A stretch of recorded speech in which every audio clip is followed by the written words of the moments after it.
All right, I think we're good. This is a new system, so I think hopefully it works. All right, so this is pretty cool. This is the first nutrition challenge that we've really done since we opened Strongside, and I have not done a presentation like this in a long time. So if I mess up, you might not ever know. But so we're going to talk about kind of like what we're trying to do with the nutrition challenge and why we call it like a nutrition challenge over a paleo challenge or like a weight loss challenge or anything like that. So there's a couple goals of the competition. Excuse me, I have a really bad eyesight. Goal number one is we're going to learn how to live a healthy lifestyle, because that's really what we're trying to do over anything else. Rather than lose weight, gain weight, look like a bodybuilder, look like a marathon runner, win the CrossFit Games, doesn't matter. We're setting a goal of I want to do this long term, just like we talk about with your fitness. We don't want to set a short-term goal and say, okay, I want to do this and then I'm done. I want to snatch my body weight and then never work out again. We always want this infinite level so I can keep going. And same deal with your nutrition.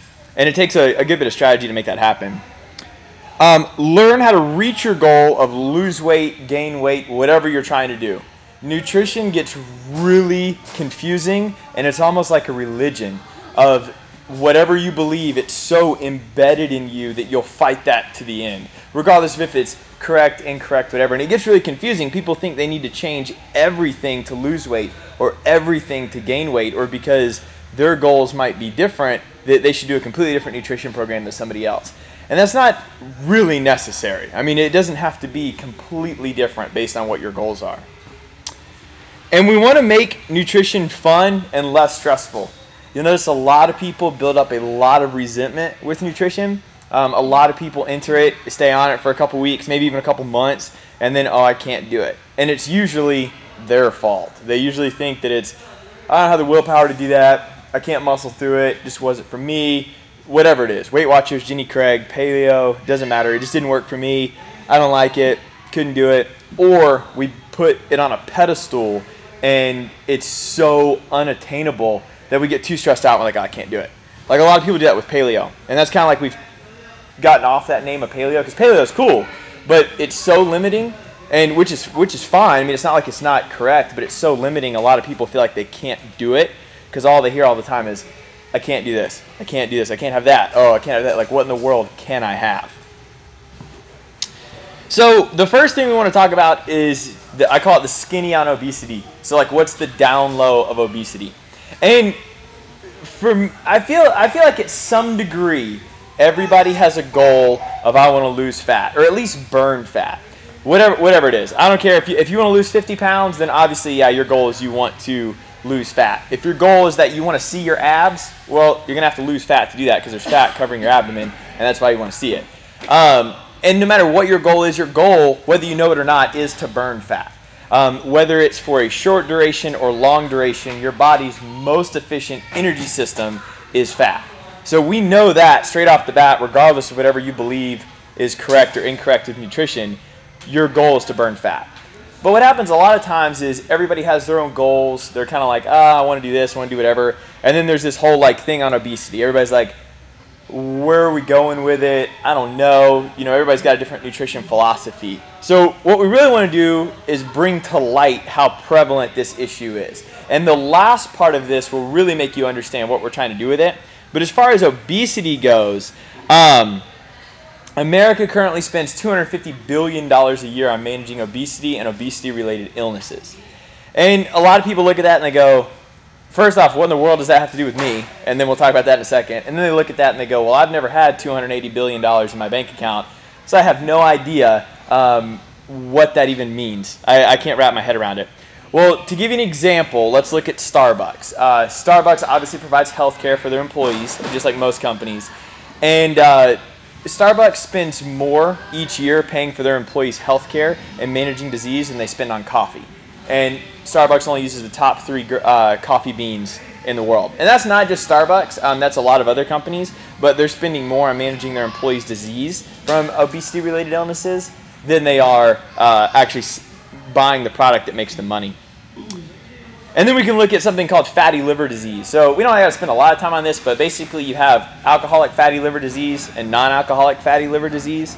Alcoholic fatty liver obviously comes from alcohol, it's in the name. So we we know alcohol is bad. Like, you don't really have to know anything about nutrition to say, I probably shouldn't be drinking this. And it promotes a lot of fat, and it promotes a lot of fat on the liver. And around the liver, it builds up a bunch of storage of fat. And with that storage of fat, then we go, well, we have to do something with it. And if it gets so severe, then we have to do a liver transplant. And that's for an alcoholic fatty liver. But you can get the same thing from not even drinking alcohol. If you have a very high carbohydrate, grain, or sugar consumption diet, then you get what's called a non-alcoholic fatty liver. So a bunch of fat surrounds the liver, not allowing it to metabolize nutrients the way it needs to, and it slows down, and you have to get a liver transplant. Well, the study came out 2 years ago, and it was at 8 years, and we've done absolutely nothing since then, so we're down to 6 years. So it's estimated that in the next 6 years, we will be doing more liver transplants for non-alcoholic fatty liver disease than we currently have livers for. So you'll have people dying in hospitals because they can't get liver transplants for non-alcoholic fatty liver disease, which next to type 2 diabetes is one of the highest prevention diseases that we can fight, because it's all nutrition related. Most people, 98% of people, get non-alcoholic fatty liver disease not from a genetic predisposition, but from a diet related issue. So at the beginning of this, I said, you know, a lot of people enter this like the skinny on obesity, or they hear that $280 billion a year, and they go, what in the world does that have to do with me? I'm sitting in the audience right now and I'm not even overweight. Like, what does that have to do with it? The final key point on this is, what are we creating? And that's the big picture here. A lot of this is through epigenetics. And we're not going to talk about epigenetics today, but epigenetics is what you pass on generation to generation. Like, why are people currently at a higher risk for cancer or diabetes, and they weren't thousands of years ago?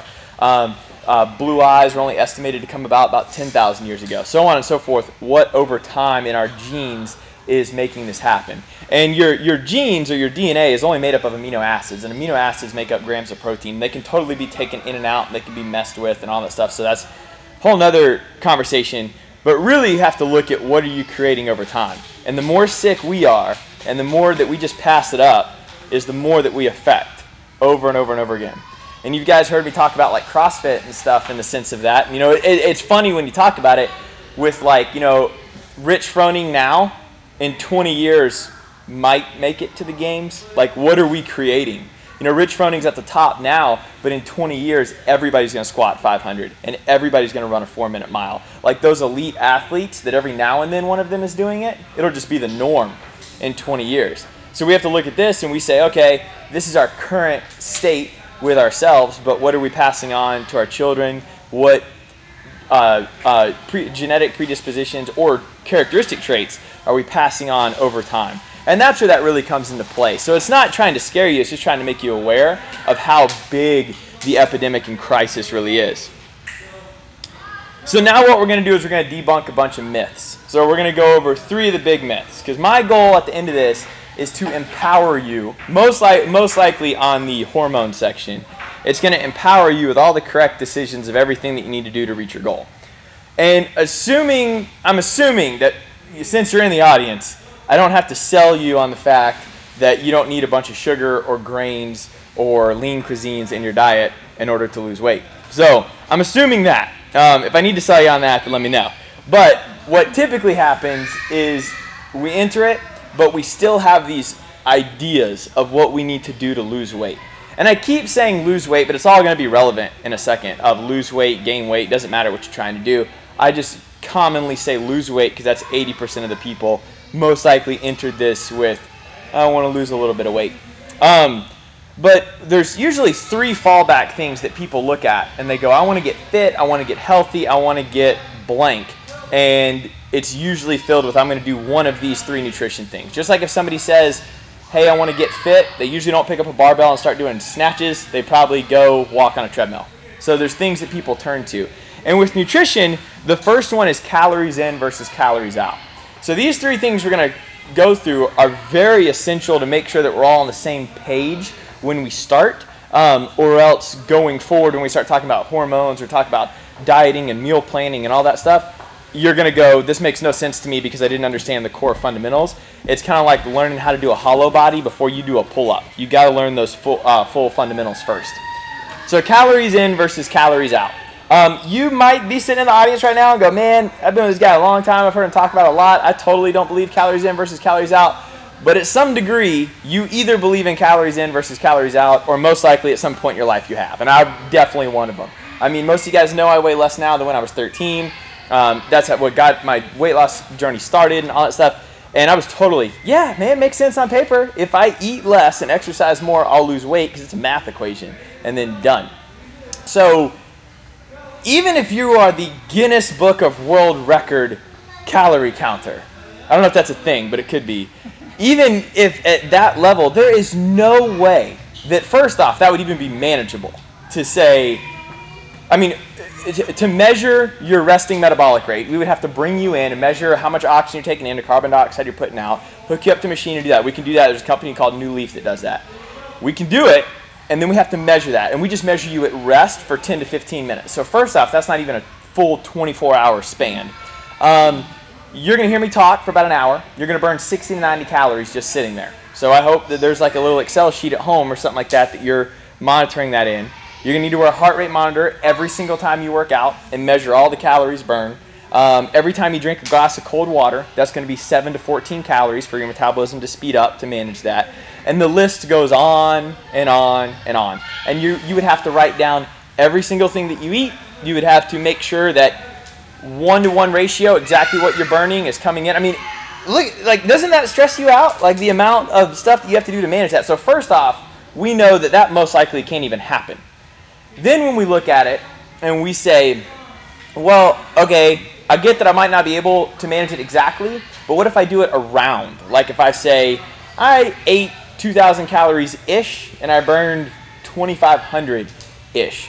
Well, let's talk about it for a second. So first off, a lot of this was developed through the law of thermodynamics. And two scientists over in Europe in 1864 came up with this. And there's 3 laws to the law of thermodynamics. And the second law is what really gets applied to weight loss. It gets applied to weight loss, but when it was discovered, it had nothing to do with weight loss. And it was based on energy transfer. And basically what they did is they studied heat. And they said, all right, this room is really hot. And then the room got really cold. Why did it get really cold? Well, it got cold because hot air left. Cold air didn't come in. So they did a study on a cup of coffee. And they said, all right, if the coffee sits out and over time the coffee gets colder, and I don't put any ice cubes in it or anything, what happened? The heat left. You saw the steam leave the coffee, right? You didn't put ice cubes in to make the coffee colder, just hot air left. So that's the law of thermodynamics. And then somehow in the 1920s that got turned into weight loss and said that if we expend more energy than we take in, then we'll lose weight. Because a calorie is a form of heat, so that's how they could make that argument. But it's not really addressing the overall issue. Because what you would be saying is you would be saying that anybody in this room that is bigger or smaller than somebody else, or somebody that doesn't weigh what they want to weigh, is a complete lazy sloth that sits around all day eating and never gets off the couch. And first off, we know that's not true because you all train with us. So we know that there is at least some type of handstand, backflip craziness going on 4 to 5 days a week. And I'm fairly confident that you're not all going home and sabotaging yourself every single day with cookies and cakes and ice cream and all that. So we know that can't really be true. And then we can take it a step further. You can research all these studies going back to isolated areas where there would be obese populations.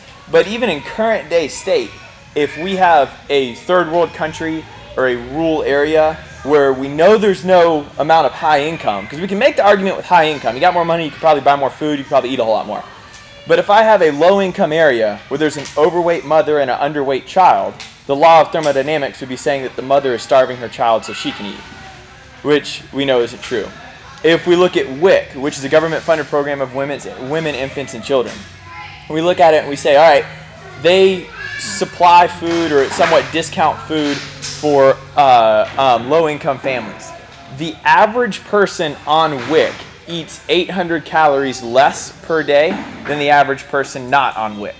The average person on WIC weighs 25 pounds more than the average person that's not on WIC. So you're eating less and exercising more. So that whole eat less, exercise more, it doesn't really give us the full story. Really kind of what it's saying is if I said, hey guys, come check out this room. This room is crowded. It's full of people. And you walked in, you were like, wow, this room is crowded. Oh my goodness. Why is it so crowded? Well, it's actually crowded because more people came in than left.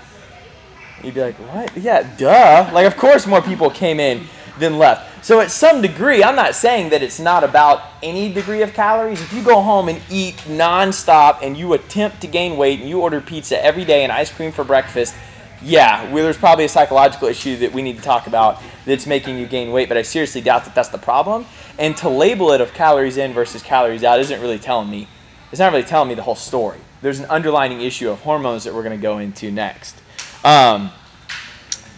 And then your hormones really have everything to do with it. So we're going to talk about your hormones, how to manage your hormones, because whatever you feel, whatever is happening to your body is going to be hormone related. And we can manage a lot of that to reach your goal of whatever we're trying to do. And as long as we're talking about calories and fat tissue and stuff, when it was first discovered in 1924, so insulin was first discovered in 1924, and sex hormones and growth hormones were founded right after. But around that time, there was a really interesting study where they figured out how to do grafts, like skin grafts. And there was a burn victim that burned the back of her hand.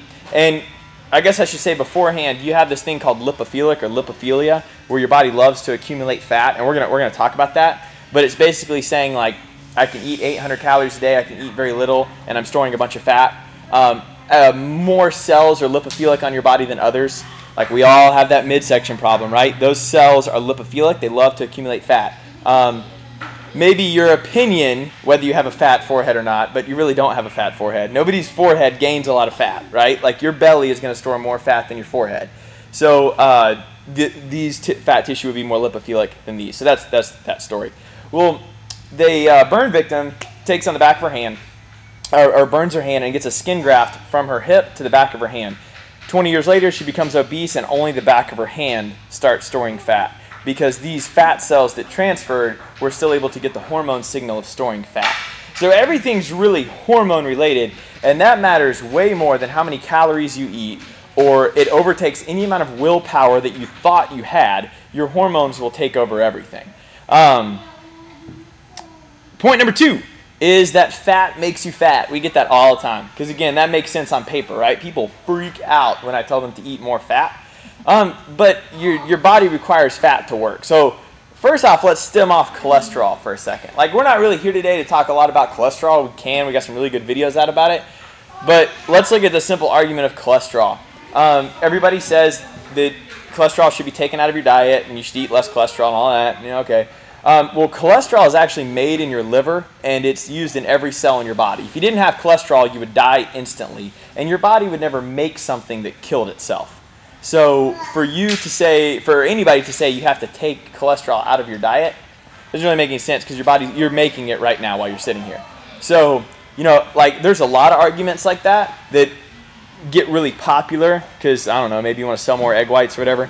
But as far as fat makes you fat, it's not going to make you overweight because your body uses it so much.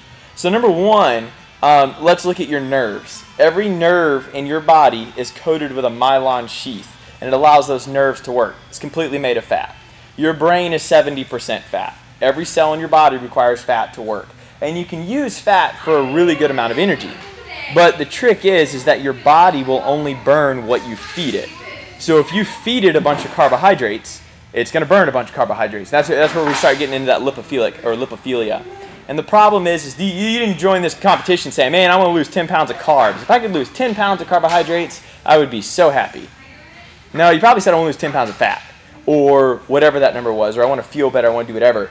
And you're going to have to, in its simplest form, you're going to have to feed your body fat in order to burn fat. It will not magically start burning fat when you're feeding it cereals and pastas and grains or whatever. It's just going to burn that for energy. You're going to wind up getting hungry every 2 or 3 hours. You're going to start bonking in the middle of the workouts. You're going to crave a bunch of sugar. Your body's going to crave whatever you feed it. And if you're eating cereals and pastas and bagels and granola and all that, that's why every 2 hours you're like, man, I want some of this. I want some of this. And it becomes an addiction. It's kind of like if I put a banana and an avocado in front of you and say, which one do you want? You want the banana. Well, why? Because there's 30 grams of sugar in a banana. That's why you want a banana. So you got to feed your body fat in order for it to burn it. And then point 3, more work equals weight loss. That is not true at all. I see it all the time. I really used to see it when I used to work on like corporate gyms and stuff. Like we can control what we do in this gym setting, but when I used to work for like bigger gyms and stuff, and people just pay for the membership and they come in, all they did was cardio. And I would see thousands of people every day do cardio, every single day, be in the gym for 3 hours and never look any different. And you don't have to work harder in order to lose weight. A lot of people take steroids because they think they're going to get bigger, faster, stronger. They take steroids so they can recover more and get bigger, faster, stronger. And I'm not telling you to take steroids. What I'm saying is that we need to focus on how much we're recovering and how much are we taking care of our body versus how much we're beating it up. You can work out an hour a day for 4 days a week, which is what most of you guys do. And that's less than 3% of your entire week. So we need to look at those other 2 points and say, am I feeding my body enough? Am I resting my body enough? Am I feeding it the right types of foods? Am I sleeping enough? And am I literally taking care of my body? Because that's 97%. The other 3% is that I'm going to go really hard in the gym time. That's never going to add up. There's no way that you can do 3% of work and expect to get an A. That's like doing a horrible project and wondering why you got a D on it. So, like we talked about, the 3 big myths: calories in versus calories out, fat makes you fat, and more work equals more weight loss. We got to understand those really well to move forward. So we want to make sure that we're all on the same page, that it's, whether you believe me or not, I'm going to try to make you a believer, but whether you believe me or not, calories in versus calories out won't work for the masses. Not only physically, but psychologically, it'll set you up for a lot of failures. Fat doesn't make you fat. If you do not feed your body fat, you are not giving it the nutrients that it needs to survive. And then working harder does not mean that you're going to lose more weight. Absolutely not. Most of the time, people work harder and they put their body in a stressed out state and they bonk and they don't work out for 3 weeks. All right, so now we need to talk about like the top tips. So what are we going to do? Because the first slide, I kind of told you that basically we're all dying and we're dying fast. And then the second slide, I just told you everything that you thought you knew was wrong. So now we're like, oh crap, what am I going to do? So tip number 1, first off, eat when you're hungry, eat till you're full. So that's one thing that I want to make sure that we get through here. So it is a nutrition challenge. And I don't care if you want to look like Arnold Schwarzenegger when this thing's done, or you want to look like Jennifer Aniston. Doesn't matter to me. But at any degree, you need to eat when you're hungry and eat till you're full. This is not a hunger pain, I'm going to starve myself to fit in my skinny jeans challenge, because that won't work either. Because outside of the physiological effects, there's a whole psychological thing that's going to happen too. And nutrition can really mess some people up psychologically, and it can get really confusing. So just eat when you're hungry, eat till you're full. That has to happen. Assuming you're eating the right types of foods, being hungry will overwhelm anything else. You will not even be able to function. You will start resenting the diet. You have to eat. Number 2 is eat real food. So a lot that sounds simple, but what I'm saying is that anything you can hunt and gather. I love paleo. I think it's great. It does have a lot of restrictions and all that, but at the end of the day, you need to think of yourself as hunter or gatherer. I know Greg Glassman, the founder of CrossFit, has a really good saying: eat meat, vegetables, nuts, and seeds, some fruit, little starch, no sugar. So if you can stick to that, not that you need to remember that, there's no quiz, but if you can hunt and gather your food, you should probably eat it. Now, I'm not telling you to go outside and kill some squirrels and go home and cook them, but what I'm saying is that if you cannot hunt and gather Oreos, lean cuisines, fruit roll-ups, yogurt, ice cream, you couldn't do that. And those are extreme examples. But let's talk about a little bit more realistic example. What part of the chicken is the nugget? That's what we're talking about. Are you eating real food, or are you eating the idea of food? And I'm not, I was giving a presentation at this high school Thursday, and they brought up a really good point. They were like, what do you think about like hormones in the chicken and all that stuff? And here's the deal. I work in 2 phases. Number 1, what I would suggest doing is for this first 30 days, if we're already spinning your mind and you have no idea how this is going to work in your life, step number 1 is eat real food. I don't care what it is. If you have to eat grilled chicken nuggets from a fast food restaurant 3 days a week and then go buy some Bubba burgers and just eat them without the bun, I don't care. It's just real food. That's step 1. And then let's say you spend 30, 45, 60 days and you get this down and you're starting to enjoy those green leafy vegetables and you're starting to put fruit 1 serving a day in your diet and you're starting to go, you know what, I got some control now, I'm feeling good. Then we'll start talking about organic, non-processed food, because it's a big emotional strain and financial strain for people if we say, hey, let's go home, clean everything out of your pantry, go triple your grocery bill, and oh, what, you don't like it? Suck it up. I mean, there's got to be a step process. So I work in 2 steps is what I typically get people to do. So when we say eat real food, I'm fine with if you go to the grocery store and you just avoid quality. I don't care. But what I mean by that is anything you can hunt and gather. So you really need to think about that. Can I hunt and gather my bacon, sausage, eggs, chicken, fish, avocados, nuts, seeds, sweet potatoes, any of that stuff? Am I cooking with oils like coconut oil and stuff because I can hunt and gather a coconut? Am I using sea salt because I can hunt and gather that right over table salt? So, I mean, anything you can hunt and gather. But then you have to take it a step further and go, all right, if I was in nature, could I make yogurt or milk? No, because I would have to tame livestock and then I would have to get it to a point where I could milk it. I can't just walk up to a cow and start milking it. And we can take that through several arguments, but really the simplest thing is what it does to your hormones. So we're going to talk about a hormone called insulin in a second and the drastic effects that dairy has on insulin. And I know that freaks a lot of people out with dairy. We'll talk about some tricks that we can do with dairy. If you're like, that's a deal breaker for me, I got to have my cheese or whatever, that's cool. But I would rather you do that rather than like bread. So you'll notice bread, for example, grains, pastas, you can't hunt and gather that stuff. You're going to have to get some stuff, mix it up. I mean, it's like a drug, right? It's like to create bread, it's like creating a meth lab. And sugar follows the same biochemical pathways as cocaine. Sugar can't get metabolized in your body. It goes the same way as cocaine, which creates the addiction in your brain. There's a really good book called Grain Brain, and it talks about how after the obesity epidemic in the next 30 years, there'll be an Alzheimer's epidemic because of what the grains do to your brain and how it deteriorates them over time. That's a whole nother subject. I'm really just saying eat real food. For this 30 days, I don't care if it's in a bag. I don't care if it's organic or not, because we'll get you to that point. But usually we don't see a lot of success with it because people go to the grocery store for the first time and freak out. So if you can hunt and gather it and you look at it and you go, man, I could find these vegetables, I could find these meats, I could find these nuts, seeds, fruit, everything, that's what you're going to eat, rather than it has this many calories or something. Don't count calories and don't set a weight loss or weight gain goal, which I believe the next point is set a performance goal. So here's the deal. Don't count calories because that's going to stress you out. You're going to hate everything about this. You're going to hate everything about the challenge. You're going to start hating everything about your life. You're going to start thinking you're a bad person. I mean, it will mess you up, like counting calories bad. And then don't set a weight loss goal or weight gain goal because that's completely out of your control. Because what you're doing is you're coming in the gym and whether you realize it or not, you have a goal of lifting some external load. You might want to lose 50 pounds right now, but you also want to squat your body weight. And you also want to do 150 wall balls without stopping. And you also want to run a 6-minute mile. You know, there's little goals that you have throughout this thing, and you're like, well, how am I going to add load externally, like squatting something or putting something over my head, but I have this massive goal of losing 50 pounds?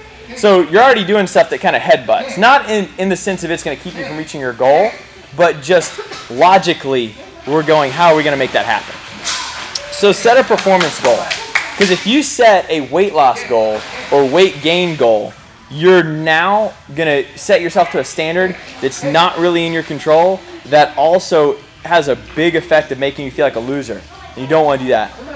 If you say, hey, I want to lose 20 pounds, every time you get on the scale and you haven't lost 20 pounds, you feel like you let yourself down, like it was your fault, like you didn't do a good job.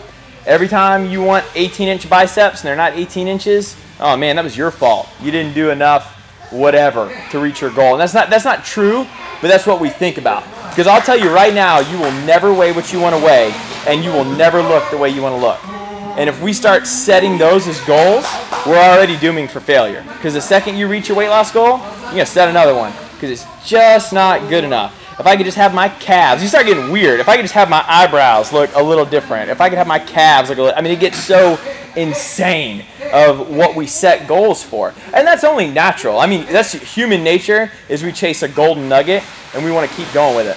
But it's also really defeating.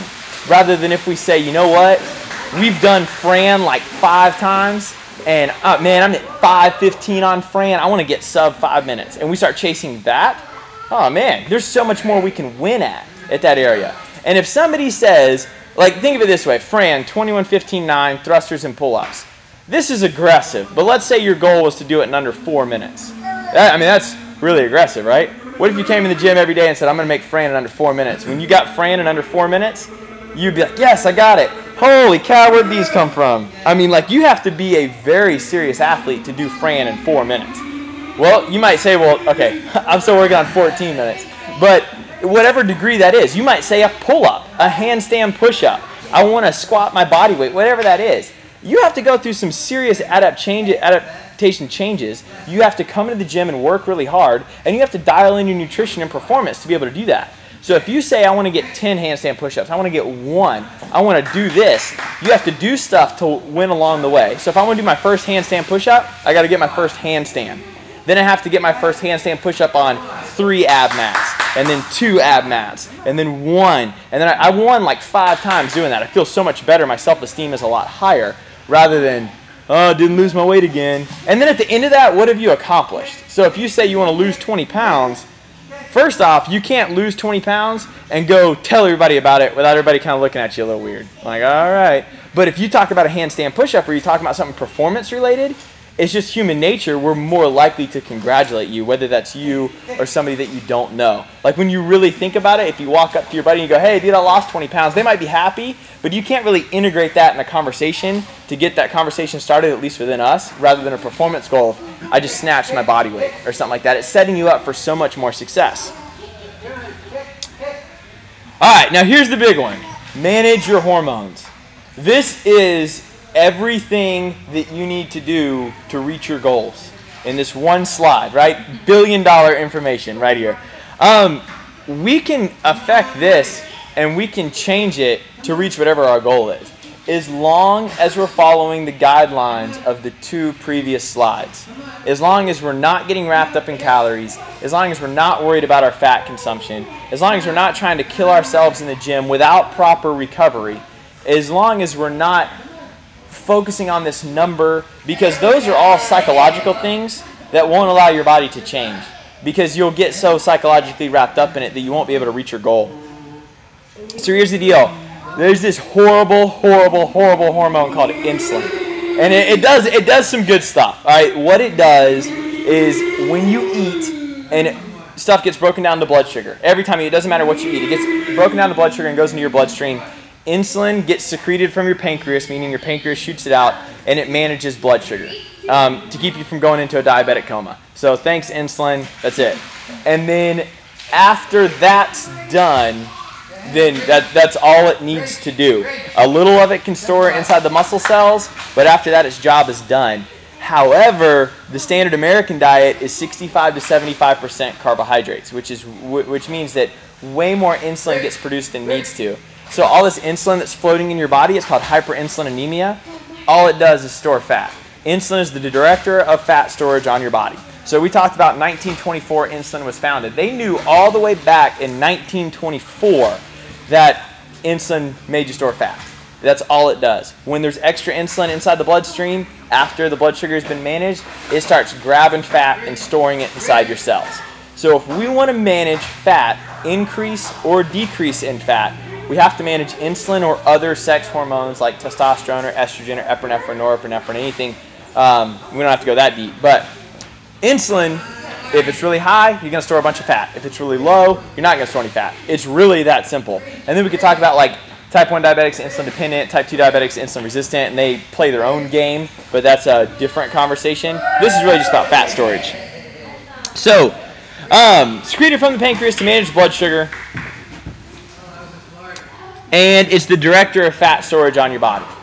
It only gets elevated with sugar. That's the only thing that raises it. You can eat as much protein as you want, and your insulin levels won't go up. I mean, minutely, the amount that they're supposed to manage the blood sugar.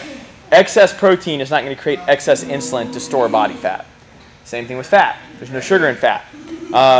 Excess fat, it's just going to excrete enough to manage the blood sugar. There's not going to be a screaming amount inside your bloodstream to allow you to store fat. So we spent most of this time talking about weight loss, but some people don't want to lose weight, so let's talk about this. If I want to lose fat, obviously I've got to keep my insulin levels low. If I want to gain muscle mass, I'm going to need to consume a larger amount of protein and fat to do that. Some bodybuilders go up to a 60% fat diet because fat can get broken down into protein over time rather than carbohydrates cannot. So regardless of whatever my goal is, keeping insulin levels low by not taking in high amounts of grain, sugar, starch is going to keep insulin low and I'm not going to store fat. Insulin also inhibits the body's ability to produce what's called myostatin, which is the hormone that tells your body to produce muscle. If you take a steroid stops the production of myostatin, so you're allowed to make as much muscle as you want. You can just get traps to your ears and get this big. But insulin keeps that from happening. So let's say I have a goal of I want to gain 20 pounds of muscle. I just want to be just chest out to here and be huge. I don't care what your goal is. But if you produce a bunch of insulin, so even if you eat very low calories, maybe you're one of those gifted people that can eat 10,000 calories a day and never gain a pound. The more insulin you have, the less ability you have to build muscle mass. It stops your body from producing muscle mass. And then what happens if you want to lose weight and you're eating a bunch of foods, regardless of the amount of calories that you eat, it tells your body to store insulin. So store fat. I referred to that regardless of how many calories you eat. Everybody knows somebody who's been on Weight Watchers, right? I mean, that's how I did it. That's how I lost like 45 pounds on Weight Watchers when I was 13. That's how I got my jump start. So, I get it. But everybody knows somebody who's been on Weight Watchers. And everybody knows somebody who's been on Weight Watchers again. And everybody knows somebody who's been on Weight Watchers again. Same thing with Jenny Craig, whatever. If it's a calorie-based diet, typically what they're doing is they're selling their own food. And typically what they're doing is they're pumping it full of carbohydrates to allow you to feel full, to spike your blood sugar up, eat a little bit of calories, feel super full. Oh man, I can get through the next couple hours, and I'm going to market it as you need to eat every 2 or 3 hours, so then you go back and you eat again and you manage your blood sugar. You can eat a very low amount of calories. So at some degree, yeah, you'll lose weight, you'll lose some weight in your arms, whatever, but most people are going to lose it all. It's still going to be here, it might even get bigger, and then it's going to stay small around the legs, or whatever degree. Whether it's this big, doesn't matter. Whether it's this way, doesn't matter. You're most likely going to store a lot of fat in your midsection from insulin, regardless of the amount of calories you eat. I don't care how many calories you eat, 800 calories, 8,000 calories, it doesn't matter. The last thing I'll say on that, because I'm trying to put a bunch of examples in your head, look at bodybuilders. I'm not saying that bodybuilding is king or that you should train to be a bodybuilder. But what I am saying is they eat about 10,000 calories a day and they have 2 to 4% body fat at showtime. So what? I mean, I think I eat a lot and I eat about 3,000 calories a day. And they have less body fat than I do and they're larger than I am. Type of calories you're taking in, what do they do to your hormones? They're not eating a bunch of sugars, grains, starches. They're weighing and measuring their food, but they're also eating food that you can hunt and gather. That way they don't elevate any hormones that tells them to store fat. They're eating way more than you and have less body fat than you. Really everybody. 2% is very unhealthy. I'm not saying you should have 2% body fat. Okay. And the next one is cortisol. Most people at some degree have heard of insulin before because you might have known somebody with diabetes or you just heard about it and stuff. And that's what really gets brought up. But then there's cortisol. So cortisol is good and bad. Cortisol is released from these things called adrenal glands. You don't need to remember this and just give them some validity behind it. They sit right on top of your kidneys. They look like little triangles and they're called adrenal glands. They pump out cortisol. And that's your energy. So if you drink coffee, every 100 milligrams of coffee raises cortisol 20%. And that's why you feel great. And that's why if you're tired, you take in more shots of espresso because you want to get your cortisol higher. And then when you're not that tired, you want just like 1 cup of coffee and you're good. But you don't think of it that way, but that's what's happening. More caffeine, more cortisol, I feel great. It's also your fight or flight hormone. At some point, maybe you guys have heard about that. Fight or flight, we're talking like thousands of years ago. This was the stressor hormone that would go off when you would be in a famine or specifically running from a tiger. So if you were running from a saber-toothed tiger, what in the world happened? Well, most likely this cortisol was released. That way you could manage your blood pressure and you wouldn't pass out from being scared. You could turn on all fat burning storage so you could get that for energy. You would store a bunch of fat in your midsection. That way you could make it through the next famine. And you could essentially lift a little bit more. Cortisol is produced every time you exercise. So I don't want you to think that it's bad. Right now you're not pumping that much cortisol through your bloodstream, but if you got up and started doing some burpees and you started stimulating activity, cortisol will start getting raised so you can have that energy to do that. So at that degree, it's not that bad. But what typically happens is we are some stressed out people. I mean, we are not sleeping. You know, we're the only land mammal that gets up in the morning and sprints all day without a nap, and then we try to get some sort of crappy toss and turn sleep at night. I'm waking up 15 times, and I'm waking up to go to the bathroom, and then I have no energy in the morning, so I'm going to stack myself full of 17 cups of coffee and sugar to make it through the day, and then I'm going to die in the middle of the day. Oh, more coffee, keep going. I mean, we do some weird stuff, and then we work all day long, kids, school, whatever. We are stressed out all the time. So with that stress and with that cortisol production causes a whole bunch of downsides. You know, there's all these effects of like blood pressure and all that, but we're not really here to talk about that today. We're here to talk about like fat, and it makes you really fat, and it stores all right here and all right here. It stores a lot through here, and through here, all based on cortisol. And if we can keep cortisol levels lower, then we can typically store a little bit less fat. You also feel fantastic because you're not stressed through the roof. Fight or flight, stimulates fat storage. Okay. And then, just to retouch on the two, we're going to talk about one more hormone. Insulin is going to tell your body to store fat. Cortisol is going to tell your body to store fat. Insulin is going to be raised through carbohydrates and sugar, and cortisol is going to be raised through stress. And we're going to try to manage those. And then the last thing I'm going to send you, let's see, I already sent you a video on insulin, and I believe I sent you a video on leptin and ghrelin, but that's the last of the hormones we're going to try to manage through here. So you have two hormones that control your hunger, leptin and ghrelin. Ghrelin is produced from your stomach wall and says that you're hungry. So if you're hungry right now, and you're like, when's this thing going to be over because I'm starving, ready to go eat some not grains, and then that's ghrelin. And then when you eat and you feel full, that's leptin. Leptin is produced from your fat cells, and it goes to your brain and tells you that you're full. And that's how they're supposed to work, but they're not working. They're not working at all. Average American, they don't talk to each other. So let's talk about that. Like now, you're like, well, my hormones aren't working. What does that mean? So here's the deal. If they were working, you could eat and feel full off a normal amount. And most people go, well, what are you talking about? I eat and I feel full all the time. I'm full right now. All right, well, how come you can eat a 500-calorie sandwich and you can drink 500 calories of Coca-Cola, but you couldn't eat two 500-calorie sandwiches? Thanksgiving's coming up. The average caloric intake on Thanksgiving Day is 6,000 calories. The average American gains 12 pounds from Thanksgiving to New Year's. When was the last time you were ever full on cake and ice cream? Have you ever eaten 5 Tostito chips and gone, man, I am stuffed. Like, that just got me. No, because sugar doesn't allow those hormones to communicate. So it snaps that signal off.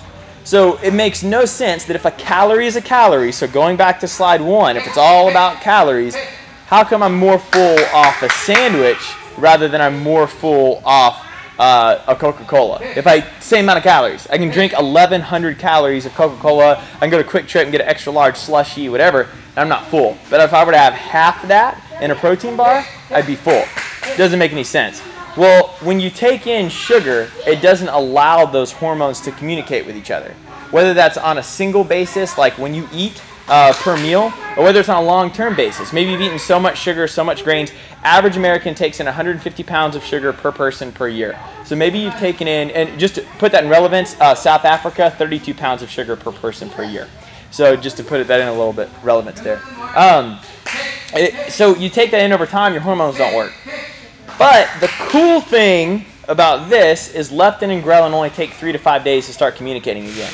So here's what's going to happen. Hopefully, you're going to get done with this and you go, man, the fire was lit inside of me. That great speaker got me just ready to go. and I'm gonna go and I'm not gonna make these crazy drastic changes like we talked about. Like I'm not gonna go home and clean my pantry out and all that.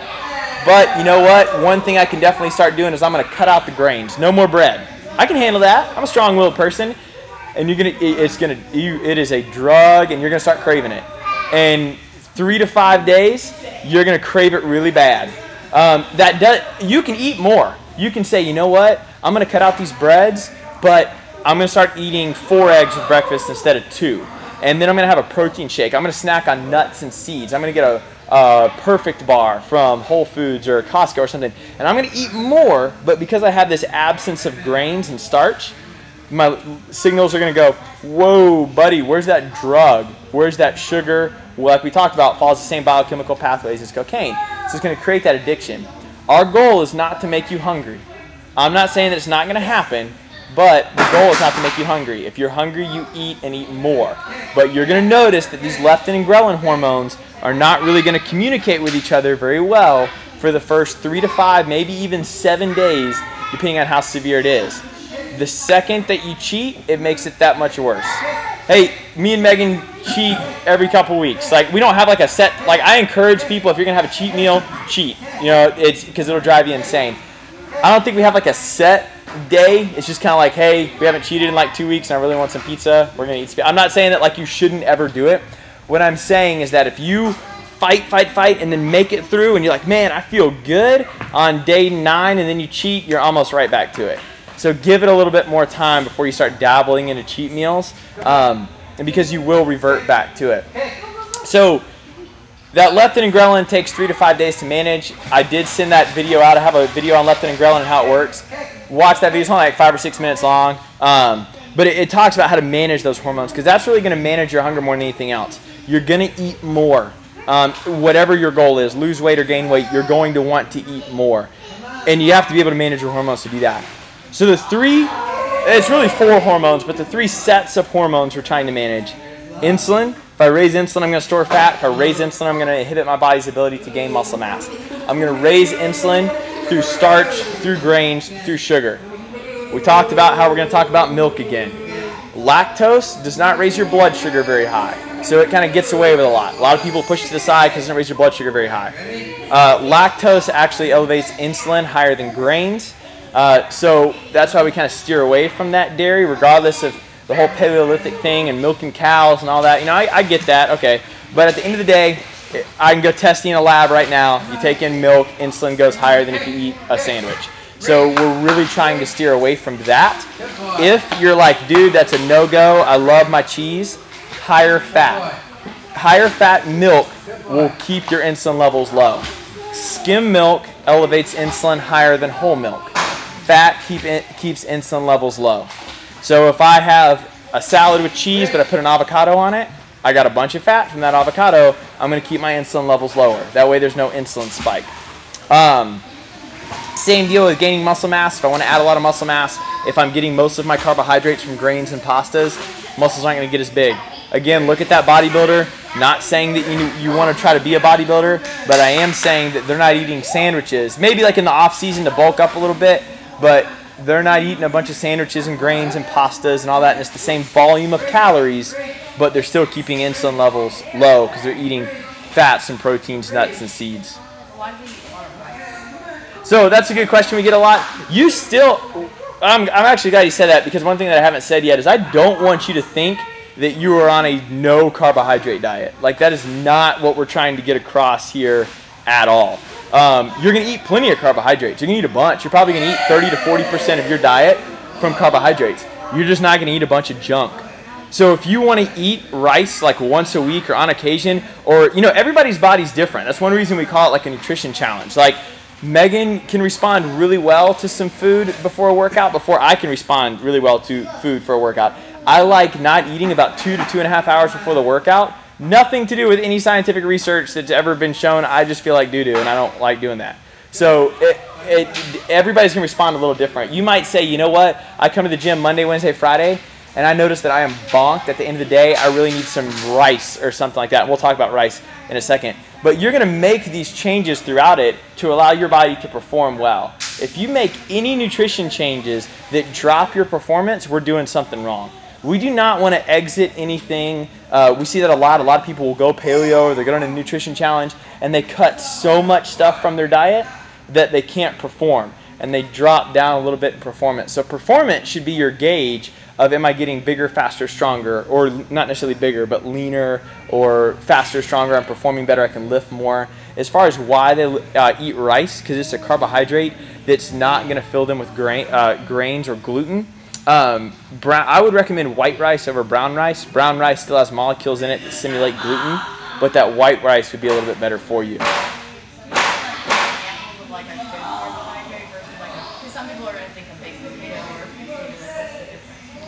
There's not really, like when you think good carbs and bad carbs, there's not really a difference. What you're measuring is the amount of sugar that's in it. So, you know, white bread versus whole grain bread. One slice of bread raises your insulin the same amount as 2 tablespoons of sugar. So I don't care what color it is. All I got to do is change the molecule to make that happen. You really want to find food on an insulin index, which I can send out to you guys, but you'll notice some foods don't elevate your insulin as high as other foods. So in carbohydrates, I mean, I guess you could label it good and bad, but carbohydrates that raise your insulin level really high, such as breads or pastas or grains or food with a bunch of sugar in them, that's going to be your quote-unquote bad carbohydrate. A good carbohydrate, and I'm even putting corn in that category too, but a quote-unquote good carbohydrate is going to be a carbohydrate that does not raise your insulin levels very high. Most likely something green and leafy, most likely some plant or vegetable. And as far as potatoes go, I recommend sweet potatoes for their nutrient content. I don't really care if you eat a sweet potato or a white potato. It's not really going to have that much effect on your insulin levels, and psychologically, it's not going to mess you up freaking out if you eat a white potato or a baked potato because you think you just ruined your whole diet. I don't really care. It's still going to load up your muscles full of carbohydrates. It's going to be good. I'd rather you have that way over some waffles or something. But you could go a sweet potato just for its nutrient content. All right, and then there are 3 deal breakers. So I think there's only one more slide after this, and then we can go through some questions. But so the first part, we tried to kind of like debunk everything. And I'm going to recap all this. I'm going to send this video out to you guys. I got a bunch of stuff. I'm really just trying to pique your interest and raise your questions to go, you know what? I think we're onto something here. This is really groundbreaking material. NASA should pick this up.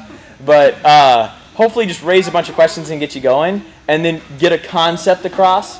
We're not trying to give you do this, this, this, and this because you'll fail. If I give you the first 3 years when I started becoming a trainer and like all the nutrition aspect of it, the first 2 or 3 years, it was meal plan everything. Meal plan, count this, weigh that. And I was like, dude, everybody is not losing weight. Like, it's not working. So what I don't want to do is limit you to a box. I want to convey a concept, and then you use that concept to move forward with it and say, okay, hunt and gather. Got it. Boom. Insulin, low. Got it. Boom. I don't need anything that raises insulin like carbs, grain. I shouldn't say carbs, but grains, dairy, sugar, whatever, boom, got it. I can eat some starch, a little fruit, no sugar, so on and so forth. But convey concepts. But there's really 3 big deal breakers with the challenge that you want to do. Number 1 is you want to write down your goals. So there are 3 sections, assuming you printed it out, 3 sections to write down your goals. I want you to write it down. You're 20% more likely to reach your goal if you write it down, whether it's now, in your iPhone, whatever you want to do, you write down what you want to achieve in this 30 days. Make it specific and make it attainable. If you lose 50 pounds, we are putting you on a billboard right now. We're going to start selling this thing all over the country because it's probably not going to happen. No, just because it's 30 days. Like, that's not going to... I'm saying in the 30 days, you might have some long term, but what do you want to do? Do you want to commit to 30 days of no grains? Do you want to commit to 30 days of whatever? And don't put something on there that you know you can't sustain.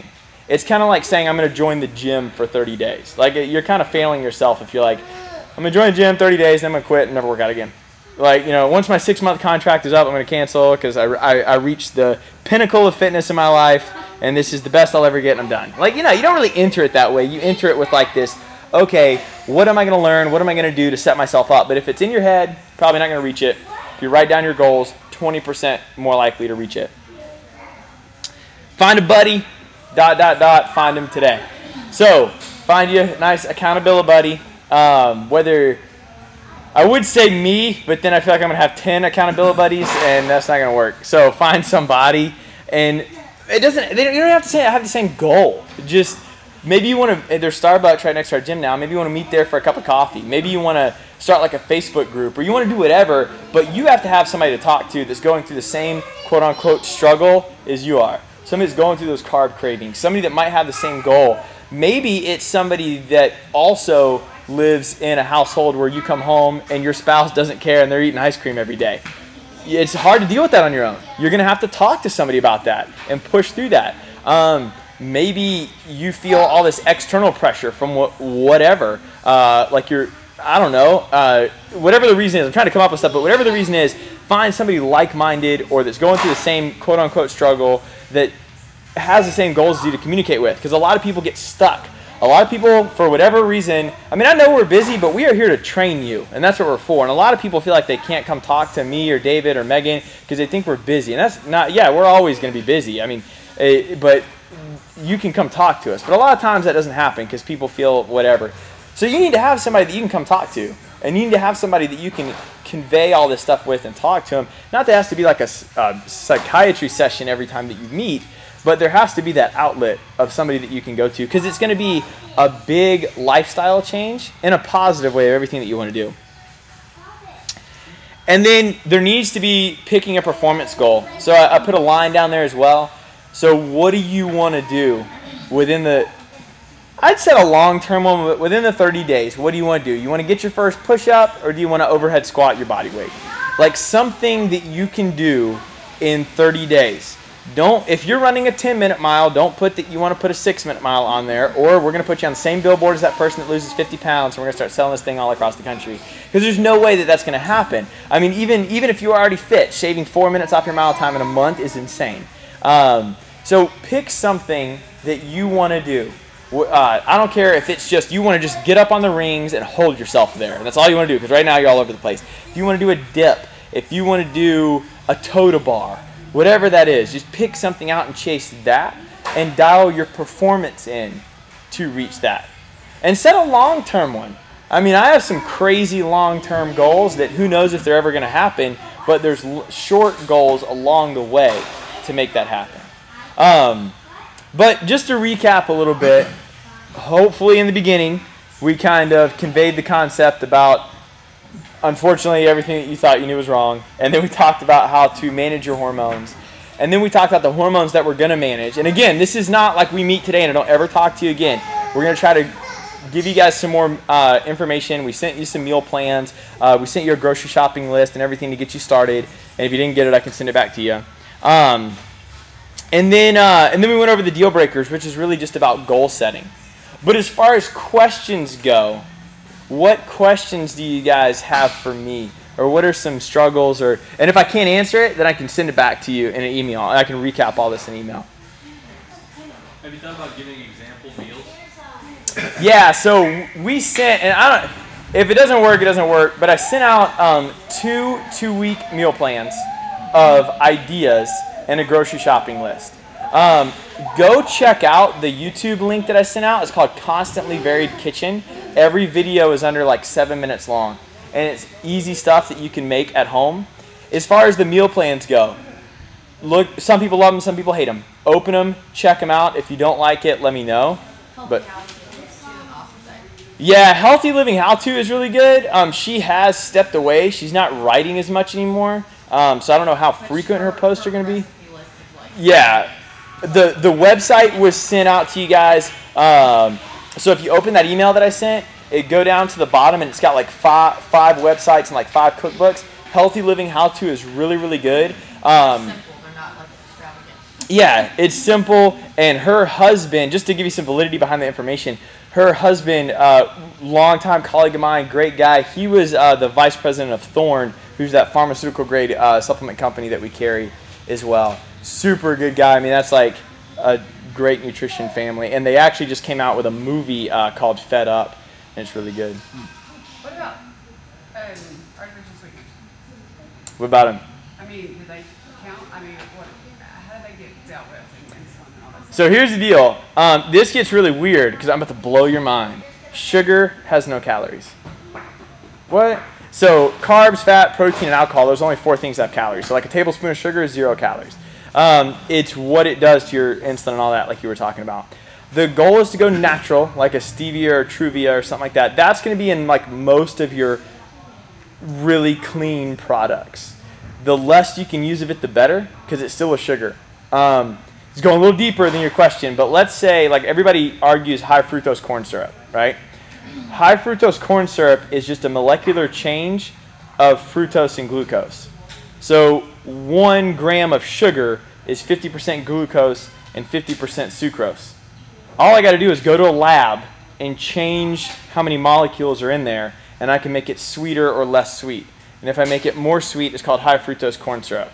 So what that means is that if I put high fructose corn syrup in a Snickers, it might be different amounts in the chain of the molecule, but it's the same amount of sugar or same type of sugar that's in a banana. So the sugar is not any different. Stevia, Truvia, all that, it might not contain as much and spike your insulin very high, but it still has the same effects on your body. I'm not saying that 2 Splenda in your tea is like eating a king-size Snickers, but what I'm saying is that your body can't tell the difference in it, and it's all the same type of sugar, just changed in its molecular bond. What about honey instead? So again, hunt and gather. You could hunt and gather honey. A couple hundred years ago, when all these studies were starting to come out, the honey was treated as like a treat. So if you were in like an Indian tribe, and I know this is getting real weird, but if you were like an Indian tribe, you could every now and then come across a beehive that allowed you to get some honey from it. So in moderation and minimal amount. It actually does not have a very high, it has basically 0 effect on your blood sugar. It's right over lactose, and it has a very minimal amount of spike on your insulin. So if you had to have sugar, that would be your best, but you're looking at like 1 tablespoon every couple of days or week, not 12 cups of tea every day. Because I used honey in my tea this morning for the first time, and I was like, this is doable. It's doable. Yeah, it's better than the rock candy from Savannah or whatever the tea shop is. You know, the rock candy that I used to put in. I don't know what that is, but Your rock, like it's sugar rock. oh, gotcha, So, yeah. that's what I used to have, so I stopped drinking it when I started doing paleo, and then I thought, well, why not use honey? And I used it this morning, and it tastes about the same. Yeah, I mean that's going to be probably one of your better bets. Yeah, so it's doable. Cool. Just saying, throwing it out there. What about like sauces on meals? Like I'm all about vegetables, Yeah. but I like to add pasta sauce or something like that to it to make it more. So again, what we don't want to do is overstress you, because to eat clean, most people recommend like 5 to 10 ingredients or less. So you flip over your food and you're like 5 and 10 ingredients or less. But whenever you're doing something to season something up, there's a lot of ingredients in something, and you kind of got to scan. You're like, I don't really know what that means and all that stuff. So the deal with sauces, you can let a lot slide, but number 1, really make sure you limit how many things are in the sauce that you can't pronounce. So if you can't pronounce it, you shouldn't be eating it. And then the biggest thing to look out for, and this is going to be hard, is try to find a sauce without soy. Soy is the #1 elevator of breast, prostate, and colon cancer, and it actually helps you store a lot more fat in your triceps, love handles, and subscapula, so back here. And that hormone elevates your body's ability to store fat in all these areas, so you can get really skinny, but then there's a bunch of fat here, so we're trying to eliminate that. But other than that, I mean, yeah. That's too much work for it. Like a pasta sauce, like, if you needed a sauce, like an organic pasta sauce, that would be helpful, correct? Yeah. Yeah, you told us a lot. I learned from you a long time ago. If it has 10 ingredients or less, you try to stay under that. And if you can't understand what it is in there, then you should eat it. But if it's 10 or less, that's usually a good rule. And usually, like with sweeteners or with like a salad dressing, they have to put so much stuff in it to make it like taste good. It's hard to stick to that, but you usually see a lot of soy, and if you can take that soy out, then it's usually going to take a lot of the other ingredients out as well. And as long as we're talking about organic and stuff, totally for organic, like go to town on it, but don't let that rule your life. You can get a lot of organic stuff, like a lot of people get like Ezekiel bread, or they get like gluten-free stuff. Some gluten-free products, or actually most gluten-free products, contain more carbohydrates than non-gluten-free products. And just because it's gluten-free doesn't mean that it's grain-free, or doesn't mean that it's sugar-free. You can eat gluten-free all day long and still not lose a pound. that just takes away the gluten is horrible in my opinion, and you should stay away from it. But that just takes away the inflammation. It takes away the digestive issues. It takes away like the swelling in your knees and ankles and stuff like that. And it usually, I mean, we see people lose like 10 pounds right off the bat when they get off gluten. But I'm not saying that gluten-free is not calorie-free. I had to have that conversation with somebody the other day. They were like, "What is gluten-free bread?" And I'm like, "It's still bread. Like it's still having 7 sandwiches." Gluten-free has a lot of soy stuff in it too. Yeah. You have to watch that. Yeah. Store gluten-free stuff. Like if you go to the store and you see gluten-free, a lot of that packaged stuff has soy in it. So you have to watch that too. What about protein powder for shakes? Is Thorn going to be the best? Yeah, so really, here's the deal. So we carry Progenics and we carry Thorn. You know, of course we're going to recommend our stuff, but I get some people want to go out on their own. As long as it's GMP certified, which is good manufacturing product, then we're good. Where you're going to get that, I don't know, because it usually has to be carried through somebody that has the credentials in order to do that. So, I mean, if you can go find where they are, tell me, because as far as I know, we're the only people that got it, but whatever. But as far as like raising insulin and stuff like that. Yeah, so, yeah, your protein, especially the shakes and the powders, because they get absorbed so quick, is going to have 0 effect on your insulin. Just enough to manage the blood sugar. You get no spike. There's no sugar content from it. Now, if you can get some protein that has like pre-workout stuff in it, or it has some sugar and high amount, like the protein we carry only has like 3 or 4 grams of carbs. You can get some that are like mass gainers, like 20 grams of carbs. They have sugars in it. As long as you're on that topic, look. If I could pick an ingredient for you to look out for, it would be maltodextrin. To answer your question, the protein we carry is fine. It's not going to do anything. Progenics or Thorn, neither of them. Yeah, what's going to be the best that's like dairy-free, soy-free, all that stuff? If you want, all right, Progenics is going to be all dairy-based, except for the recovery. Its protein comes from salmon, so it's a salmon-based protein. The Thorn Vegan Max is what doesn't have anything in it. Like if you got food allergies, whatever, I mean, none of them contain gluten, none of them contain wheat or anything like that, but the Thorn is going to be your best bet for if I want dairy-free, soy-free. It's a rice and yellow pea-based protein. All that's going to be in there. Yeah. But no, there's not. I don't know why I said that, and I'm on video. So yeah, there's no soy in that. So maltodextrin gets hidden a lot. I mean, we can talk about chemicals all day long, but if I had to pick a couple ingredients for you to look out for. So here's the deal. Everything's measured on a sugar sweetener scale, and maltodextrin is not listed as a gram of sugar. So if you flip over like a Fiber One bar, like no, I don't think Think Thin, but like Fiber One, a couple others, you can flip them over. There's no grams of sugar, but you'll notice there's this thing called maltodextrin in it. Maltodextrin is a higher sugar sweetener than high fructose corn syrup, but the FDA doesn't recognize it as a gram of sugar. So I can put as much of it as I want in there, and I can sell you a low-calorie, zero-calorie, no-sugar food, but there's maltodextrin in there, which elevates insulin really high. Now, all that stuff, like high fructose corn syrup, maltodextrin, all that, goes out the window and is actually really good for you if you're an endurance-based athlete. It actually helps you metabolize carbohydrates more in your liver for Ironman, for a marathon. That's why they drink Coke and all that stuff. But if you're not doing that, you want to lose weight, that's not really going to help you, especially if you're eating a weight loss product to try to elevate performance, but then you're eating maltodextrin, your sugar goes up like crazy. So I would pick that as an ingredient to look out for. Protein bars. Yeah. There's so many out there. Yep. I mean, you turn it over and you're looking like, oh my God, it's like a billion carbohydrates with a bunch of sugar. Which one do you recommend as far as the best balance of it all? To speak to a group and say this protein bar will most likely work for anybody, Perfect Foods bar, but they actually just changed their name to Perfect Bar. Don't look at it as a protein bar because I think there's only like 10 or 15 grams of protein in there, which is, I mean, that's typical. You're not getting a protein bar that has 20 or 30 grams of protein unless it's packed full of junk. But just about every other bar it's like all right, but most of them are based with soy-based proteins because that's really cheap. But Perfect Foods bar is available at Whole Foods. If you buy a box, they'll give you 10% off. Costco just got them in the refrigerated section. I didn't think that was them, but they just changed their name to Perfect Bar. And without even knowing really anything about you, there's no junk in it, and it's pretty simple. They just have to be refrigerated. Yeah. It does have to be refrigerated? It does. Okay. But I mean, you can take it with you all day. Like you can have it. I have people take that like on the road with them if they travel and they're just snacking on it throughout the day. Just keep it in your freezer or your refrigerator like overnight and stuff. Okay. Anything else? We got like 3 minutes left because we got to go do some more construction at the box. Oh, what about that whole thing about like how many grams of protein you're supposed to have a day with your body weight and how many ounces of water you're supposed to drink? Is any of that? Yeah, well, I would definitely measure your water. So without giving you too much stress, because I don't want to send you home with all these numbers and stuff.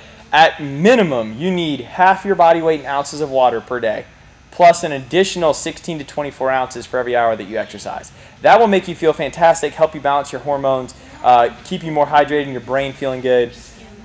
But yeah, your skin looks better. What I would suggest doing is drinking half your body weight in ounces of water a day, and don't count what you drink at the box. So whatever you drink at the box does not count, because you're just going to be drinking in there and that'll count. And then half your body weight throughout the day. As far as protein goes, so we can measure it all day long. And if you want to get crazy and measure it, go to town. The most conservative that I have ever seen it is from Rob Wolf, who's a biochemist that wrote the Paleo Solution, at 0.7 grams of protein per pound of body weight. Most people are going to recommend a 1-to-1 or a 1.5-to-1. So 1 gram of protein per pound of body weight or 1.5 grams of protein per pound of body weight based on activity. You can also break it down to lean muscle mass, but that's usually the easiest way to do it is gram for gram. So you weigh 180 pounds, times that by 0.7, divide that by 5. And that's how many you would want in every meal. It's usually going to come in between 20 to 30 grams of protein every time you eat. Your body's going to, you're pretty safe with the activity you do to take in 35 grams of protein. Because your body can only use about 25 grams at one time, but it can only metabolize a percentage of it. So if you take in 35, it'll most likely use 25. You take in 25, it's most likely only going to use 20. So you can overeat a little bit to make sure that you get that amount. But that is a great way to speed up your metabolism and help you build a lot of muscle mass and keep you full. But it's just a lot of food, but it works. It's good. So anywhere between 0.7 and 1.5. Bodybuilders usually do 2. But you're not, I'm just giving you ratios. That would be insane. How good is sushi for you? Sushi is a great cheat meal. Like it's not, like there's no long-term effects of sushi. Like to give you an example, when we talk about like gluten and grains and all that stays in your digestive system for about 6 weeks, and the effects of it last about 6 weeks. You know, sushi, you're getting a bunch of carbohydrates, you're getting a bunch of rice, who knows what you're dipping it in and all that stuff. That's in and out of your system in like 48, 72 hours. So if you say, you know what, I did really good this week, maybe I want to go out, it's date night, whatever, and I want to take in some sushi, go right ahead. I mean, if you're going to eat it every day, it's a different conversation, but it's that or like a chili or bean-based meal. Those are great options to kind of, maybe you had a really hard workout day and you want to refuel with it, or a cheat option, that's going to be good. Way better than pizza because that'll stay with you a long time. And doesn't Papa John's have like You're talking about where it makes you want to come back and eat it more? You're talking about that. Oh, It's called cocaine. That's Yeah. I don't know about Papa John's, but I know that what is it? Dasani has fluoride in it, and like all Coke products have fluoride in it because it makes you salivate more when you think about the product, and it makes you crave it a little bit more. What about like beans and stuff? So a bean is a legume, which means that it breaks down into an estrogen inside your body. The estrogen does the same thing soy does. It helps you store a bunch of fat here, here, and here. So we know that. Again, I'm really trying to convey concepts and get science across to you. I'm not trying to like preach some philosophy that's my opinion. Like straight up, I can measure it. Boom, you're gonna store fat here, here, and here. So like I said with Jake, like about the sushi, if you want to have your cheat meal, like, you know, you do 2 weeks really good, maybe, who knows, man, like we sent out that email about yoga or whatever, maybe next Saturday you come and you do the WOD and you take yoga, and then it's just, you're crazy all day, and at the end of the day you're exhausted and you want some calories, you need some food, and you just want to go off the bandwagon. Beans would be a better meal to cheat on because it's not going to stay in your system very long. That stuff will be in and out of your system in 48 hours, where, like I said, if you cheat on grains or whatever, it's going to be 6 weeks in there. Any kind of bean? I mean, is there one bean? They're basically all the same. Yeah. That and peanuts too. Peanuts are a legume. So when we say like nuts and seeds, you want to exit peanuts and cashews. But everything else, almonds, walnuts, pistachios, you're all good. Here's the deal with that. All right, that's a really good question. A lot of people bring up green beans and all that. Here is as a coach, this is my philosophy on it. That at some degree, we have to like manage what you're doing. And if the client comes to me and says, man, look, here's the deal. I have cut out grains, sugars. Is this okay? Like, I'm good to go. Still eating those green beans. I'm going to be thrilled. I'm going to be like, great, that's awesome. Cool, eat those green beans. I'm not going to go, man, you're like really slacking and eating those green beans, because who knows? That might be that one thing, one vegetable the person likes, and it raises your estrogen a mild amount, but not nearly as much as the effects of grains and sugars and all that. So you kind of got to pick and choose your battles. And if we're spending all this time talking about how you can't eat green beans when you were eating pizza twice a week and you're no longer doing that, let's celebrate that a lot more. And hey, if the time comes where you hit a plateau and maybe that's the one thing we need to change, and let's talk about it. But right now, I need you eating vegetables and a lot of them. And if you eat some green beans, it's cool. So you could eat like natural almond butter, like from Whole Foods. Yeah. Peanut butter. Yeah, I wouldn't recommend peanut butter because that peanut is a legume. But almond butter, go to town. Yeah. If it doesn't have sugar in it. Yeah, you can actually, 94 almonds, you can put them in a compressor, spin them up, and make your own almond butter. That's all it takes, because there's oils inside of it, and it releases the oils. I mean, I don't know if you got like an hour to do that, but Ninja. But yeah. What about if I really need some chocolate and I found this Good Life that's soy-free, nut-free, dairy-free? Yeah. Is that all right every now and then? Maybe once a day or? Once a day? It's a really small square. That's what she told me. It's a really small square. Or some You need a greater than 3-day gap on your cheat meals. Because if we're craving it every day, that tells me that most likely your cortisol and stressor hormones are really high, and we're feeding them rather than managing that. All right. Every 3 days. Like every 4. Tell her we Mitchell. Tell her Right. I'm out. But you told me every 4 days. Chocolate bar can last long. I did. That could There's be like 4 balls, balls. like a Hershey, 4 little nuggets in a bar. But all right, once every 4 days. Write that down. She had like a reminder in her phone. Doesn't it depend on like the level, like the percentage of the bean from cocoa? What? The cacao? Yeah. 60% Like or they want higher. 60% or higher. Because it's actually beneficial for you. See, it's a benefit. Yeah, but it's just like the same thing with wine. It's not good for you. Maybe there's less sugar in it too, the higher, Yeah, the higher the percentage is. the less the sugar. All right, just eat chocolate once every 4 days. Whatever works. Not Hershey's Yeah. chocolate. Yeah, you can get it from Whole Foods. They come in a bar and it's like, you get like 80%. As long as we're talking about that too, feel free to think, like, we debunked a lot of the myths up top, and we talked about like common things that people hear. Really try to like dive into like what you think is healthy. I'm not trying to say that everything out there is wrong and the government's out to kill you or whatever, but we talk about antioxidants, like that was mentioned. A lot of people say, well, I got to eat my banana for potassium, and we talk about there's 30 grams of sugar in a banana. There's 100 milligrams of potassium in a banana. There are 750 milligrams of potassium in an avocado. A lot of people want to argue antioxidants. Yeah, there's antioxidants in a blueberry, but there's actually more antioxidants in a kidney bean than there are in a blueberry. And I'm not telling you to eat a bunch of blueberries. I'm not telling you to eat a bunch of kidney beans.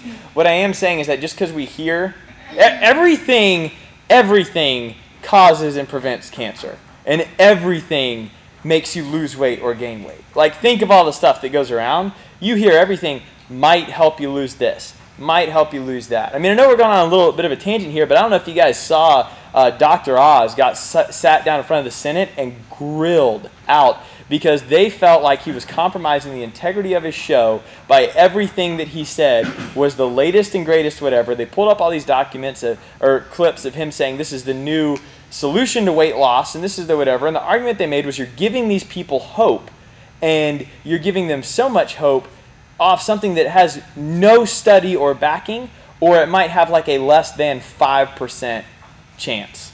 of helping them lose weight.